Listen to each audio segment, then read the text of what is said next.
Harold Dickie Bird, the legendary cricket umpire loved across the world, has passed away peacefully at the age of 92. For millions of fans, Dickie wasn't just an umpire. He was the heartbeat of the game, a man whose name became synonymous with cricket itself. Born in Yorkshire, he began his journey as a batsman in 1956, even scoring 2 centuries in first-class cricket, including an unbeaten 181 against Glamorgan. But fate had other plans. An injury cut his playing career short, and what seemed like the end turned out to be the beginning of something far greater. In 1970, Dickie Bird stepped onto the field again, not with a bat in his hand, but with a white hat on his head, starting his remarkable journey as an umpire, and what a journey it was. Over the next 3 decades, Bird officiated 66 test matches, 69 one-day internationals, and even 3 World Cup finals. He was known for his fairness, his honesty, and his unique quirks that made fans adore him. Who can forget the time he arrived at the Oval at 6 a.m. for an 11 o'clock match, so nervous about being late that he tried climbing the locked gates, only to be caught by the police? Or the unforgettable day he dropped his marbles on the field, quite literally, while using them to count deliveries. But beyond the laughter, there was immense respect.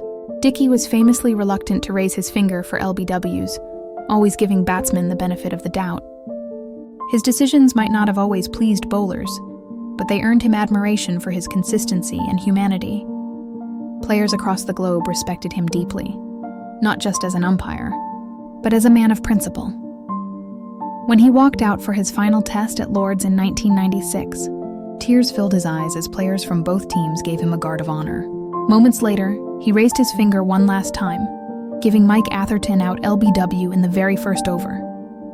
It was classic Dickie Bird, mixing drama with dignity. He was also the target of endless pranks, especially from the likes of Ian Botham and Alan Lamb.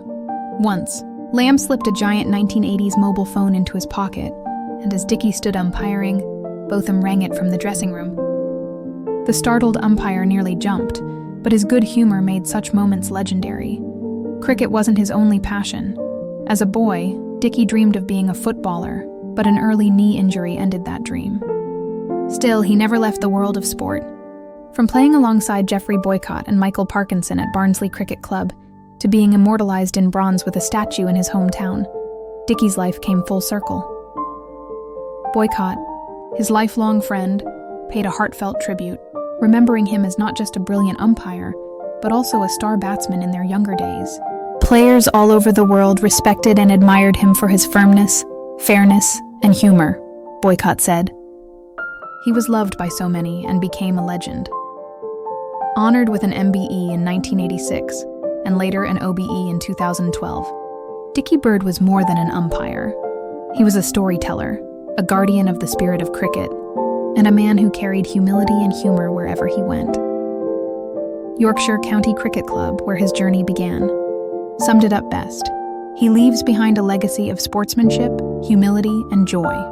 He will be truly missed by everyone, but remembered as one of the greatest characters in Yorkshire's history. A white hat, a raised finger, a smile that lit up stadiums. Dickie Bird may have left us, but his spirit will forever live on in the game he gave his life to.